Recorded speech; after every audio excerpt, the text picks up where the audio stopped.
Bien, vamos a empezar. Buenos días, gracias por su asistencia. Y realmente es tarea difícil en 10 minutos hablar sobre los avances, retos y desarrollos en los estudios mayas desde la perspectiva de la arqueología. Sin embargo, hice este ejercicio que es la arqueología del cielo al inframundo. Como muchos saben, el área maya es un espacio de más de 500.000 kilómetros cuadrados con diferentes características topográficas y sobre todo divisiones culturales y lingüísticas. Las más de 25 lenguas que se hablan ahí hablan de la diversidad que es este espacio y la cantidad de sitios arqueológicos existentes, muchos de ellos reconocidos patrimonio cultural de la humanidad. También muestran diferencias en cuanto a los trabajos porque están repartidos en 5 países.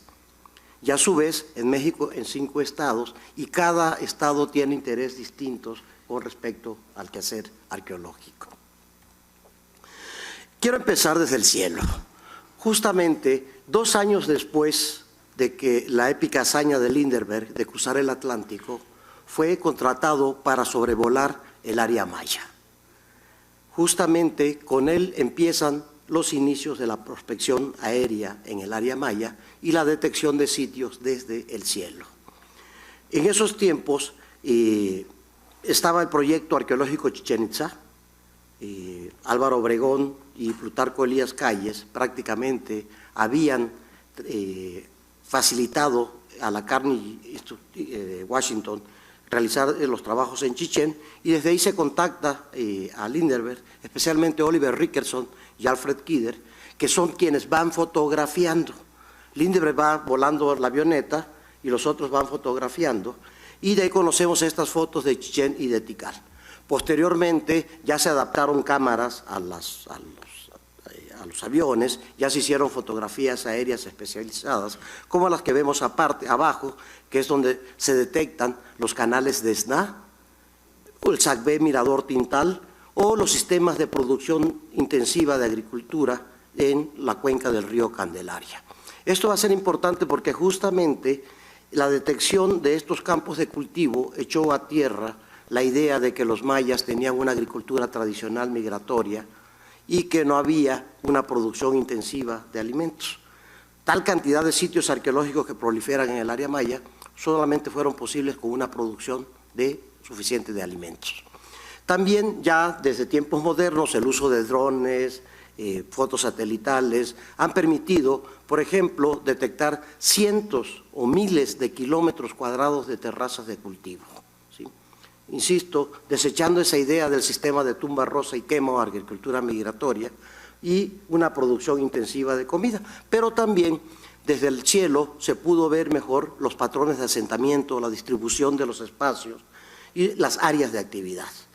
Y vemos aquí el caso de Mirador, porque empiezo con Mirador porque justamente una de las mesas de los simposios del Congreso Internacional de Mayistas fue el simposio sobre el Mirador en Guatemala, la gran capital del periodo preclásico, y sobre todo Crisol, donde se generó lo que conocemos como el clásico maya.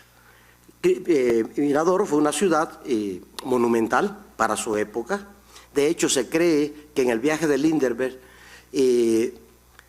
se reporta un volcán en el medio del Petén guatemalteco.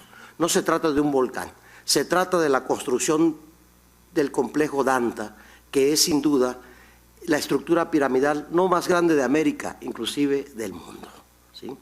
En sí, la estructura piramidal es de 72 metros nada más, pero está sobre un basamento de más de 120 metros desde el nivel del terreno. Realmente no era un volcán, se trataba de esta gran estructura piramidal del complejo Danta. En el Mirador se han descubierto grandes mascarones que nos ayudan a entender la complejidad del sistema político de esta época, ya que este culto y estas representaciones justificaba el poder de los gobernantes. Actualmente, en las últimas investigaciones, aparte de los mascarones que conocemos desde siempre, se han incorporado nuevos hallazgos como los de Calakmul, los de Chacambacán, del Tzotz, Xultún, mediante un sistema que se ha puesto de moda también en la arqueología maya, que es túneles. Estos mascarones generalmente están en las subestructuras y ya no se destruye la estructura externa, sino que a través de túneles se han logrado descubrir cosas interesantes, como el más reciente, el de Xultún, que es un extraordinario mascarón, y que lo podemos comparar con el de Balam, que del cual se habló también, del sitio del cual se habló también en el Congreso Internacional de Mayistas. También hallazgos recientes, la pintura mural. Hubieron conferencias sobre San Bartolo, sobre Chilonché, sobre Xultún, sobre todos estos sitios donde se han descubierto pinturas murales. Pero sin duda también muchas de las conferencias se le dedicaron a Calakmul. Calakmul, que es cuando el doctor William Folland presentó en los congresos, el primer coloquio internacional de mayistas, el dato de que Calakmul era la ciudad más grande de todo el área maya, mucha gente no le creyó. Posteriormente los mapas mostraron que sí es una ciudad de casi 30 kilómetros cuadrados.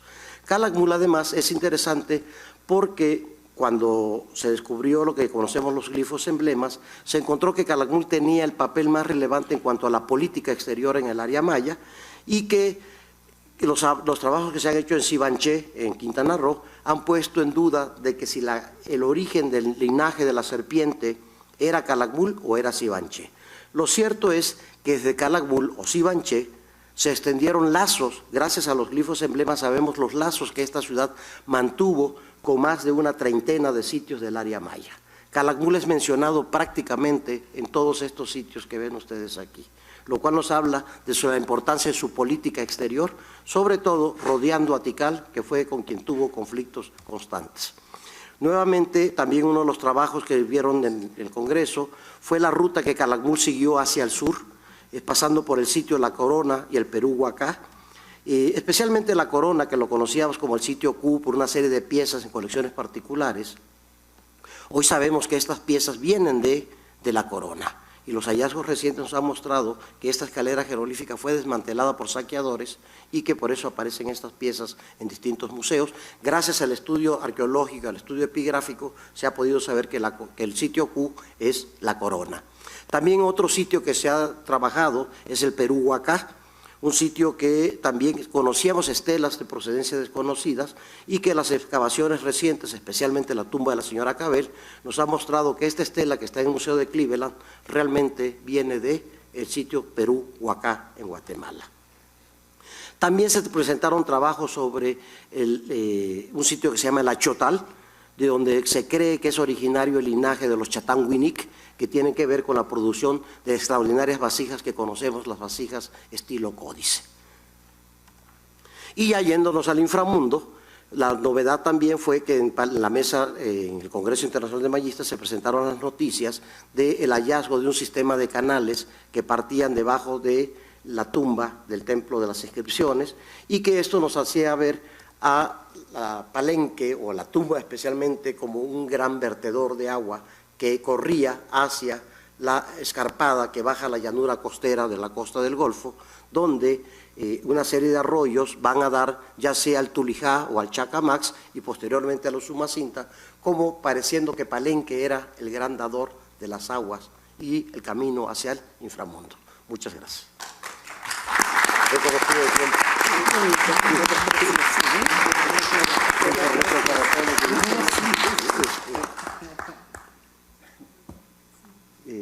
Creo que sigue José y Gaby. Muchas gracias, buenos días. Agradecemos su presencia en esta mesa.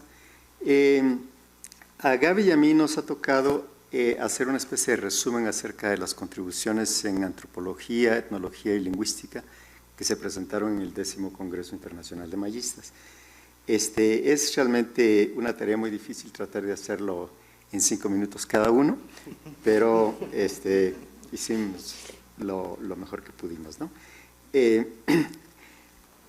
A mí en particular me tocó hacer un resumen acerca de las contribuciones en etnología y lingüística en este congreso. Y pues para empezar quiero advertirles que Gaby y yo nos dimos a la tarea de participar, asistir en las mesas de estas disciplinas y tomar notas con vistas a esta presentación. Pero sin embargo no nos fue posible cubrirlas en su totalidad, ya que se trataban de 7 mesas simultáneas. ¿verdad? Sin embargo, entonces nos hemos apoyado mucho en los resúmenes que los ponentes enviaron para su inscripción. En general, yo opino que los estudios presentados muestran un alto nivel académico con argumentos y aplicaciones de teorías actuales sobre lengua y cultura. En particular, los trabajos etnológicos muestran una valoración positiva de la cultura de los pueblos mayas, al mostrar, por un lado, los sesgos introducidos por el pensamiento occidental en el estudio de las culturas indígenas y, por el otro, en un esfuerzo por dar cuenta de los puntos de vista y de las ontologías nativas. A continuación, trataré de hacer un apretado resumen de los trabajos presentados en estos campos de estudio. Por un lado, quiero mencionar una exposición de tejidos mayas que fue denominado Las hijas de Ixchel.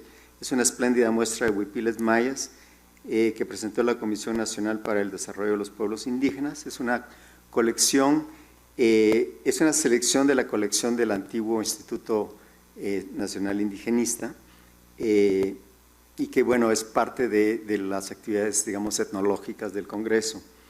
En forma paralela, este Congreso también tuvo la participación de un taller intitulado La instauración de nuevas temporalidades, rituales de fundación, renovación, nacimiento y entronación en Mesoamérica, como una actividad académica del Grupo Internacional de Investigación organizado por el CNRS de Francia y en el cual participamos varios colegas del Centro de Estudios Mayas. Asimismo, independiente de estas mesas que eran dedicadas a la etnología o la lingüística, encontramos varias contribuciones sobre estos campos de estudio porque muchas de las mesas no se organizaron de acuerdo a disciplinas, ¿sí?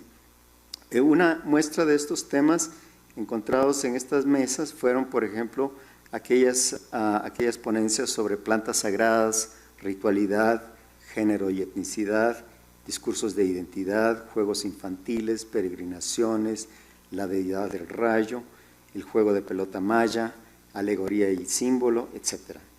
Ahora, con respecto a las mesas específicas de nuestros campos, menciono que en el área de lingüística hubo dos conferencias, dos mesas, una de ellas llamada Voces y Lenguas, en la cual se trataron aspectos gramaticales del cachiquel colonial y del yucateco, análisis aeroacústicos y electrogrotográficos de 5 lenguas mayas, y la segunda mesa trató de tradición oral y tradición escrita, con temas sobre análisis de profecías, la genealogía de autores del Chilón Balam de Na, brujos, mitos y modernidad en la historia oral quiché. Hubo una tercera mesa llamada La construcción del discurso sobre lo maya desde la mirada del otro, en la cual se discutió el tema de la invención de lo maya, los mayas y el turismo y discurso musical maya.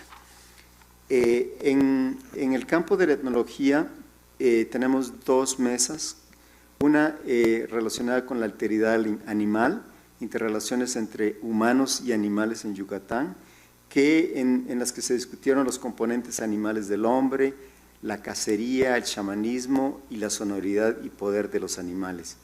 Una segunda mesa trató de cosmovisión, religión y ritualidad, en que se trataron temas de la muerte, la memoria, la fiesta, la depredación, el poder de la palabra, enfermedad y curación, lo comunitario en el tejido.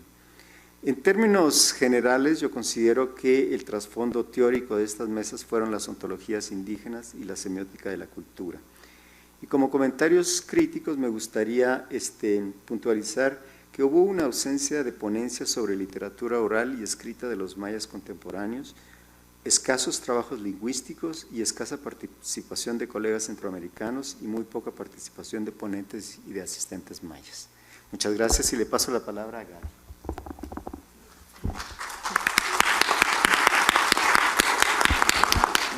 Hola, buenos días.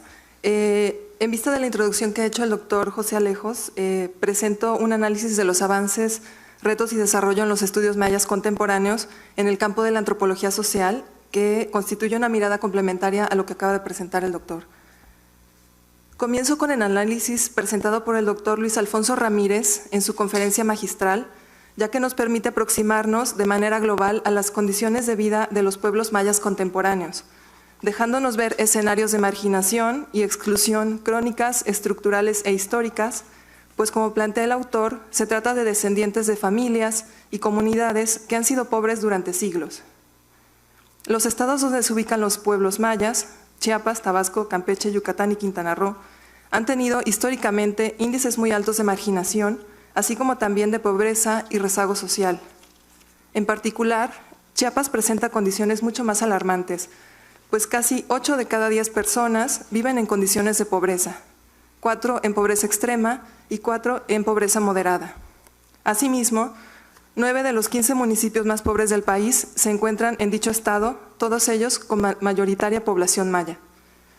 Dichas mediciones nos hablan del número de carencias que tienen que padecer cotidianamente estos pueblos y que se refieren a la seguridad alimentaria, a la educación, a servicios de salud, servicios básicos en la vivienda, como drenaje, agua entubada, excusado o energía eléctrica, seguridad social, entre otros, siendo todos ellos aspectos que tienen impacto en las posibilidades de desarrollo en todos los ámbitos de sus vidas. Por otra parte, se presentaron diversas ponencias en las que se hicieron análisis críticos de políticas públicas que han sido implementadas por los gobiernos federal y estatales, principalmente relacionadas con el acceso a la vivienda y a la atención en salud, ya que su diseño no ha tomado en consideración las necesidades y características socioculturales de los pueblos, pues entre sus objetivos no se encuentra tratar de modificar realmente las condiciones estructurales que las generan. Las políticas públicas que atienden a poblaciones indígenas tradicionalmente han sido enfocadas en acentuar su condición de dependencia respecto de los grupos en el poder para obtener los recursos indispensables para su sobrevivencia, en detrimento del desarrollo de su potencial como pueblos y de la posibilidad de construir su autonomía.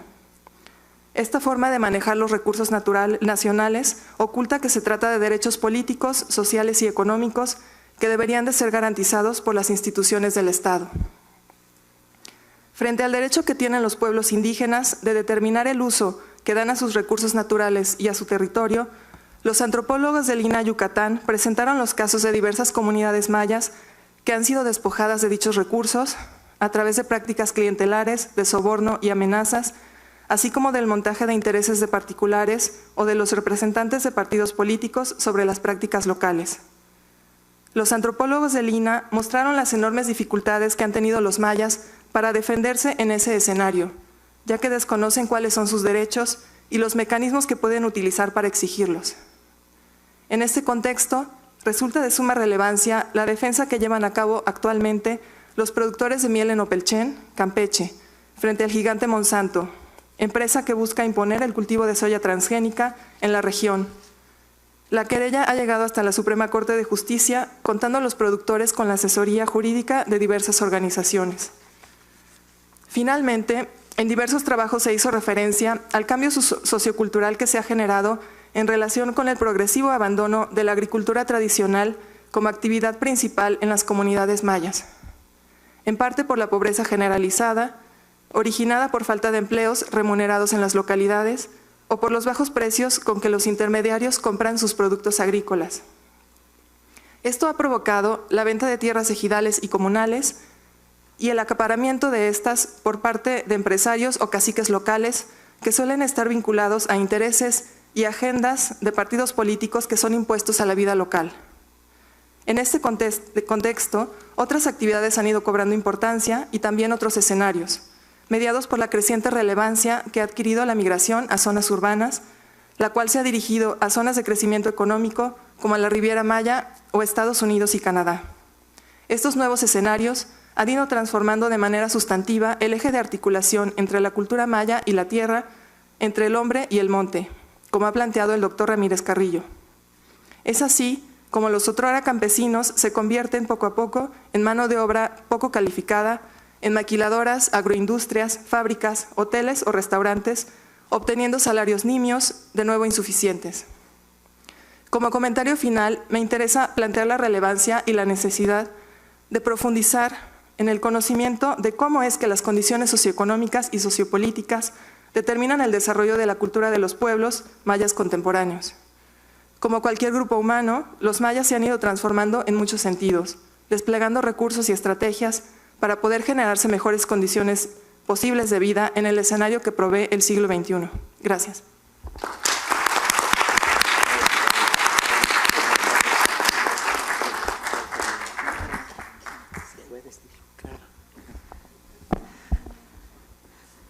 Bueno, muy buenos días. Antes de comenzar, quiero agradecer la presencia de todos ustedes el día de hoy. Y como bien ha dicho Tomás, José, Gaby, pues es como muy complicado hablar de cualquier tema en 10 minutos. Por eso tomé mis previsiones y hice mi acordeón para no robarle minutos a la doctora Ana Luisa. Bueno, yo lo que les voy a platicar en esta ocasión es pues algunas impresiones respecto a los estudios epigráficos que se realizan en el área maya, y son reflexiones que me planteé a partir de la organización y del evento del 10º Congreso Internacional de Mayistas que se celebró hace pocos meses en este año, y fue a partir de ver algunas de las ponencias y algunos de los estudios de epigrafía, pues que me planteé hacer como esta especie de estado de la cuestión de este tipo de estudios. Voy a comenzar con una breve introducción de cómo se fue desarrollando la disciplina epigráfica en los estudios mayas, para después concluir con las reflexiones sobre el estado de la cuestión y los retos que aborda la disciplina epigráfica de forma actual. Desde la época de los grandes viajeros del siglo XIX, entre los que se encuentran Joy Lloyd Stephens, Frederick Catherwood, Alfred Maudslay y Theo Vermaelen, hasta la actualidad, los monumentos esculpidos sepultados en la espesa selva del sureste mexicano y Centroamérica han capturado la imaginación de un sinnúmero de personajes ávidos por develar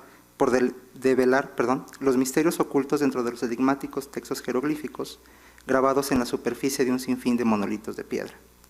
El deseo por desentrañar el significado de aquellos raros signos tallados en la roca llevó a la postulación de ideas carentes de sustento, por decirlo menos, que explicaban el origen y desarrollo de la civilización maya y de su sistema de escritura, como un producto de las relaciones que mantuvieron los antiguos pobladores del sureste mexicano y Centroamérica con otras culturas como la egipcia o la hindú.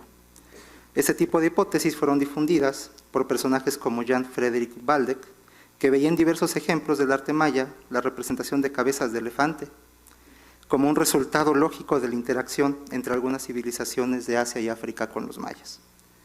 Por fortuna, con el paso del tiempo, aumentó el interés por los vestigios de las ciudades mayas sepultados en la selva, lo que propició la elaboración de registros más minuciosos de las edificaciones y de los monumentos grabados, teniendo como resultado la generación de análisis más completos y concienzudos, a partir de los cuales se articularon nuevas hipótesis respecto al origen de toda esa riqueza cultural, que ya era vinculada con los ancestros de los grupos mayas que poblaban la península de Yucatán y algunos países de Centroamérica. Con respecto al desciframiento de los textos jeroglíficos, no fue sino hasta mediados del siglo XX que tuvieron lugar los avances más significativos con la aparición de los estudios del investigador ruso Yuri Norosov, quien, utilizando la obra de Landa como piedra roseta, cimentó las bases del desciframiento por medio de la lectura fonética de los jeroglíficos. Como consecuencia del trabajo de Norosov, otros estudiosos como David Kelly aplicaron su método de lectura fonética en los textos de los grandes monumentos de piedra, logrando obtener, por primera vez, los nombres de algunos de los personajes que fungieron como soberanos en diversos sitios. Acto seguido, y en la década de los años 60, es que tienen lugar los estudios pioneros de Tatiana Proskouryakov, en donde se detecta por primera vez información de índole histórica contenida en las inscripciones, la cual se encuentra relacionada con el registro de las fechas de nacimiento y reinado de diversos gobernantes.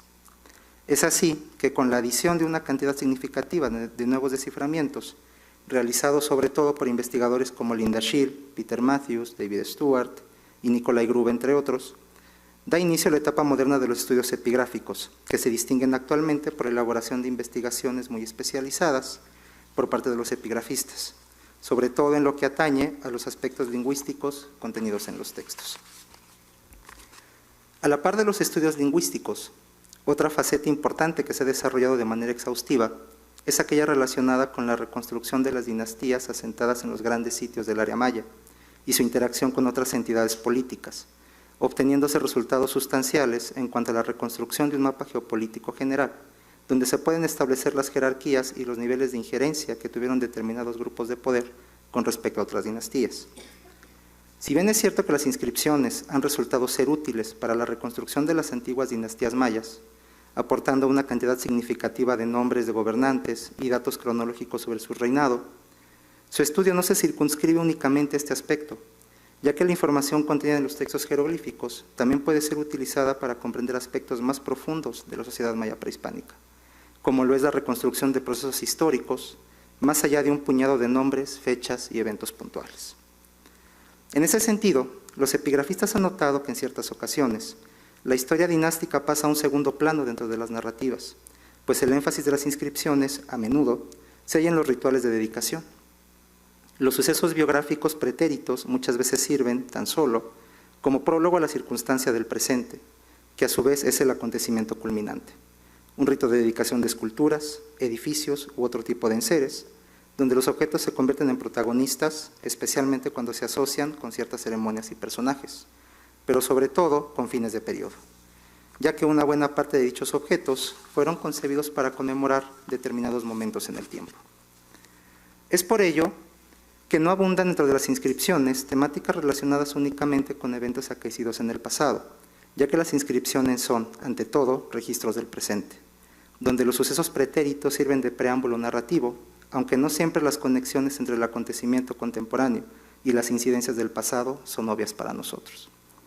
Por otra parte, es una realidad que actualmente todo el cúmulo de información obtenido por medio de los estudios epigráficos le ha brindado a la investigación de los textos glíficos un lugar preponderante dentro de los estudios mayas. Sin embargo, esto no significa que la epigrafía por sí sola pueda brindarnos todos los elementos necesarios para una reconstrucción fidedigna de los acontecimientos del pasado. Para tal objetivo se requiere, de manera forzosa, la inclusión de los datos derivados de otras disciplinas, sobre todo de la arqueología, con el fin de contrastar y complementar la información obtenida a partir del registro epigráfico.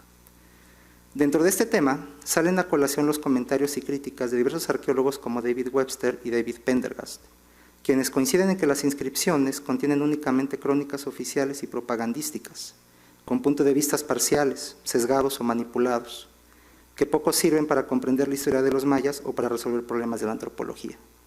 En mi opinión, el equilibrio justo se encuentra en no privilegiar una fuente de información sobre otra, ya que, al igual que los datos procedentes del registro arqueológico, son importantes para entender las actividades culturales por medio del estudio de los restos materiales, la información obtenida del registro epigráfico también resulta relevante en la construcción de una visión más amplia del pasado.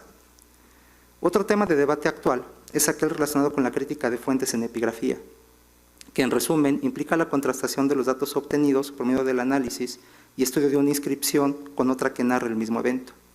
Sirva como ejemplo en este caso el avance significativo que ha logrado Guillermo Bernal dentro de sus estudios relacionados con la dinastía de Bacal, al mostrar que los gobernantes de Palenque y Tortuguero, cuyo linaje común se escindió a principios del siglo VII después de Cristo, sostenían versiones diferentes del pasado respecto a quién había gobernado ese linaje antes de su separación, Ajculcuc según los textos de Tortuguero o Ajculmonaf I según los de Palenque. En este caso, creo que la pregunta pertinente no es saber cuál de los dos testimonios tiene la razón, sino más bien qué nos dice esa discrepancia sobre las motivaciones historiográficas de los escribas mayas y, por otro lado, cuál era la función social de la historia entre ellos. Como comentario final, diré que los textos jeroglíficos son una fuente valiosa de información, pero para utilizarlos adecuadamente es preciso evaluarlos mediante la contrastación con otras fuentes y tratar de comprender las razones que tuvieron los escribas mayas para brindarnos la versión que nos dieron del pasado. La mejor herramienta para valorar la certidumbre de aquellos testimonios históricos son los datos arqueológicos, así como la confrontación de los textos entre sí y su análisis interno.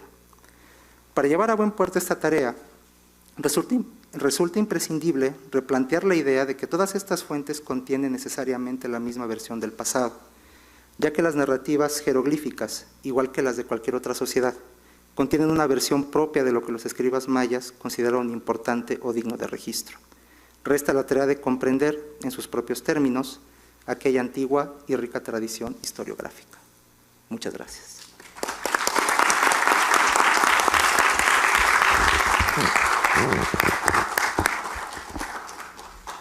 Buenas Buenos días a todos. Le doy las gracias al señor coordinador de Humanidades y al señor director por hacernos el honor de estar con nosotros, los mayistas. Yo voy a hablar del 10º Congreso Internacional de Mayistas. No va a ser una lúcida y estética presentación, sino algunos datos sobre la acumulación de estos congresos y cómo ha ido escalando. El 10º Congreso Internacional de Mayistas tuvo un gran éxito, no solo por su gestión concertada de varias instituciones, guiadas por el Centro de Estudios Mayas y el liderazgo de nuestros compañeros Laura Elena Sotelo y Mario Humberto Ruz, sino por haber escalado su prestigio también en varios niveles. Así, mi comunicación tendrá dos aspectos. El primero, explicar por qué se elevaron nuestros alcances en el ámbito de la investigación de la cultura maya, y después comentar los logros del simposio en el que participé, no porque yo estuve en él, sino por el prestigio, elevado nivel profesional y seriedad de los participantes, así como lo novedoso de sus interpretaciones. Además, fue uno de los eventos académicos que más llamaron la atención del Congreso, no por tener 13 ponencias, todo estrictamente organizado por la doctora Charlotte Arnaud de la Sorbona de París, a quien agradezco públicamente su rigurosa organización. El alto prestigio del 10º Congreso Internacional de Mayistas es un acumulado de décadas de ejercicio colegiado del Centro de Estudios Mayas y del Instituto de Investigaciones Filológicas con todo su personal y también los estudiantes que apoyan y ayudan. Fundado en 1985 por la doctora Mercedes de la Garza, siendo directora del Centro de Estudios Mayas, ahora tenemos coordinador, se ha repetido en 9 ocasiones anteriores y en ellas ha tenido momentos de grandes logros académicos sostenidos, entre los que podemos mencionar el tercero, celebrado en Chetumal en 1995, donde paleamos académicamente la Guerra Fría, al juntar a 2 líderes que pusieron los fundamentos para el desciframiento de la escritura maya y sus métodos actuales, hoy ambos fallecidos. Por el lado de la Unión Soviética, hoy desaparecida, Yuri Norosov, que ya citó el compañero, quien por primera vez visitaba el área maya, y por el otro lado, por los Estados Unidos, Linda Shilly, que ambos no se conocían. Fuimos testigos de su abrazo y de sus intercambios profesionales. El otro, desde mi punto de vista, que marcó estos avances permanentes, fue el 4º celebrado en Antigua Guatemala, y no porque ha sido el único congreso reunido en el extranjero, sino porque participaron eminencias del mayismo hoy desaparecidos, pero cuyas obras clásicas todavía están presentes en los estudios mayas. Juan Antonio Valdés, arqueólogo anfitrión, quien con Juan Pedro Laporte marcaron la modernización de la disciplina arqueológica en Guatemala. Tom Lee, memorable chiapanecólogo, cuyas aportaciones al mayismo son clásicas. Carlos Lenkersdorf, notable estudioso de la cosmovisión de los mayas actuales. Lorenzo Ochoa, eminente mayista y huastecólogo. El lingüista Otto Schumann, que con un intenso labor de trabajo innovador, sobre todo trabajo de campo, inició el estudio de varias lenguas mayas como las cholanas, el tojolabal, aunque ya había habido algunos estudios, y la historiadora del arte y emérita de esta universidad, Beatriz de la Fuente, quien difundió que el centro más relevante del arte maya es la figura humana. Asimismo, porque por primera vez se discutió la problemática de los indígenas mayas en el terreno de sus derechos, tanto en la conferencia magistral de apertura impartida por el doctor Valdés, como en simposios particulares donde se realizó una defensa del pluralismo jurídico. Una diferencia fundamental de este 10º Congreso con aquellos es que ahora mayistas connotados, sin mediar invitación de nuestra parte, se inscribieron en simposios o en ponencias libres como David Stewart, Simon Martin, Stephen Houston y Mary Miller, lo que manifiesta el prestigio alcanzado por esta institución y que es responsabilidad del Centro de Estudios Mayas seguirla conservando. Estas presencias abaten el desprecio que ciertos norteamericanos, estamos muy familiarizados con eso, y algunos europeos han tenido por el mayismo mexicano. Digamos que su asistencia al 10º Congreso puso en claro el hecho de que a pesar de Trump, estamos en buen nivel al lado de los investigadores de otros lugares del mundo. Otro logro que quiero señalar es la multidisciplina. Los congresos de mayistas tenían en la arqueología su mayor presencia, pero desde el pasado cada una de las reuniones ha incrementado el concurso de investigadores de disciplinas distintas y sin temor a equivocarnos, el abanico de ciencias presentadas en este congreso está totalmente abierto, sobre todo con el concurso de aquellas que atañen a los mayas actuales y a sus problemáticas, que ya Gaby lo comentó. Esta multidisciplina también se ve reflejada en que cada día las ponencias no son de un solo autor, cada vez son menos. Ahora son trabajos grupales con la representación de distintas ramas del conocimiento cada uno.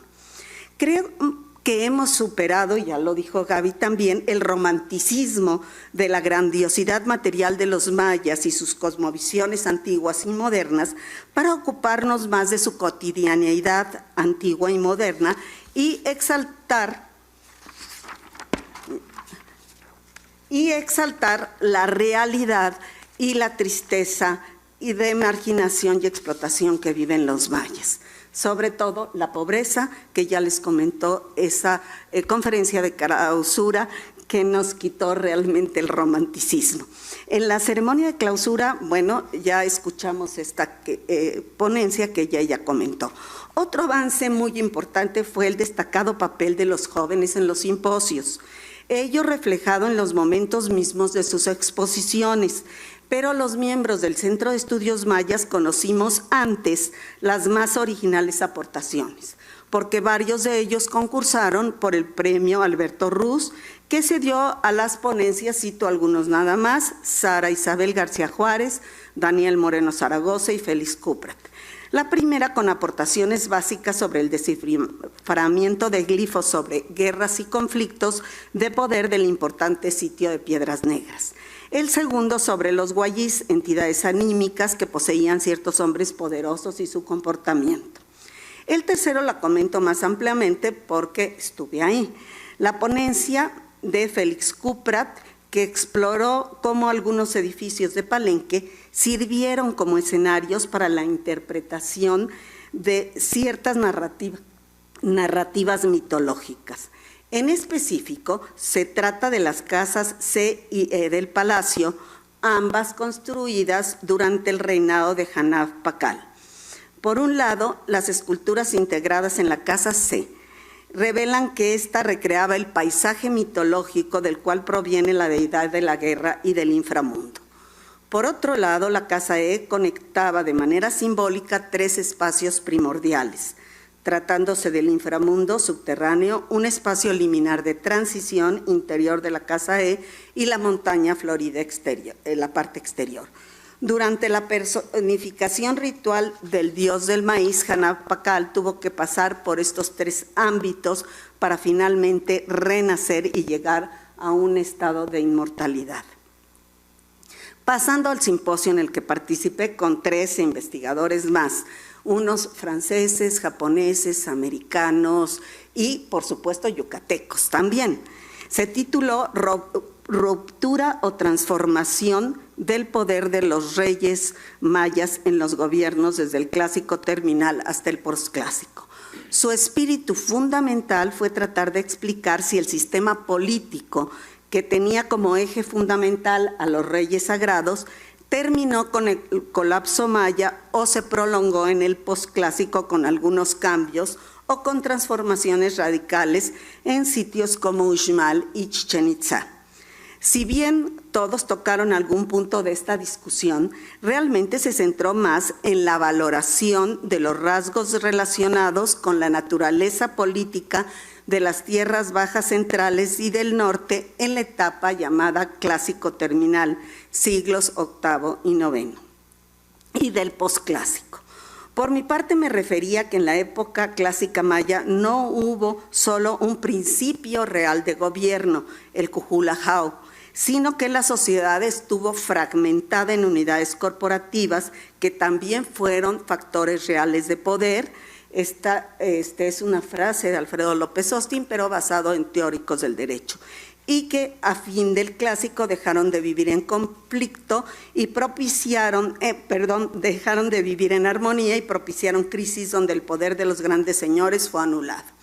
Por su parte, el doctor Demarest y 3 más de su equipo, después de hacer una crítica de cómo se ha explicado el colapso maya con base en la subcultura de la élite y de la inoperancia de los términos usados como clásico terminal, viendo los rasgos del desarrollo de las bases sociales en cuyo conocimiento se ha avanzado mucho, concluye que todo el sistema mesoamericano cambió. El desarrollo de este mismo aspecto como parte central causante de la crisis lo exploraron los ingleses Elizabeth Graham y Simon Martin, con el japonés Kazuo Oyama. A su vez, Charlotte Arnau y Dominic Michelet sostuvieron, aunque no me parecieron muy convincentes sus argumentos, que la arquitectura y sus cambios pueden mostrar la desaparición de la realeza sagrada en Río-Bec, aunque no se tienen inscripciones que lo testifiquen ni iconografía de los señores divinos.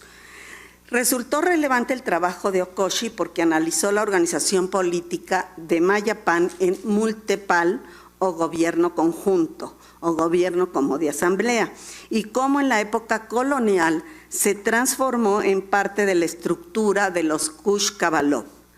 Los españoles, Vidal y Muñoz Conde, destacaron los procesos de cambio del sitio del valle del río Mopán, La Blanca y Chilonché, asentamientos interesantes por ser ágrafos, así como el escenario político que los rodeaba, donde de acuerdo a la interpretación de los autores convivieron entidades políticas de carácter unitario con otras de carácter segmentario, algunos de ellos con continuidad cultural en el posclásico.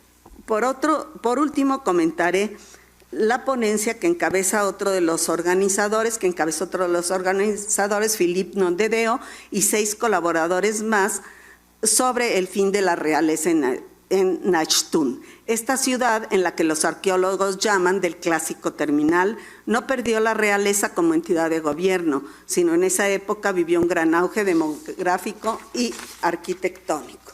Bueno, pues muchas gracias. En general, esta es una visión de los éxitos del Congreso Internacional de Mayistas. Muchas gracias.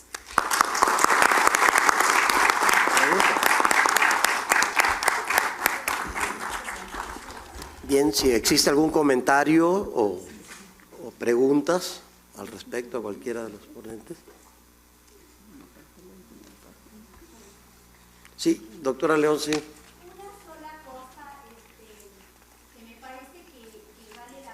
Puntualizar en este congreso. Bueno, no es pero sí. Es la primera vez en que a cada uno de los días del congreso hubo una mesa, un simposio dedicado a la época colonial o al siglo XIX. Entonces, yo creo que eso también da la idea porque siempre, bueno, lo más atractivo de los congresos de mayistas había sido lo arqueológico en general. Ahora, creo que poner ese primer acento en que es una historia continua, vale la pena destacarlo, ¿no? Eso sería. Gracias. ¿Algún otro comentario?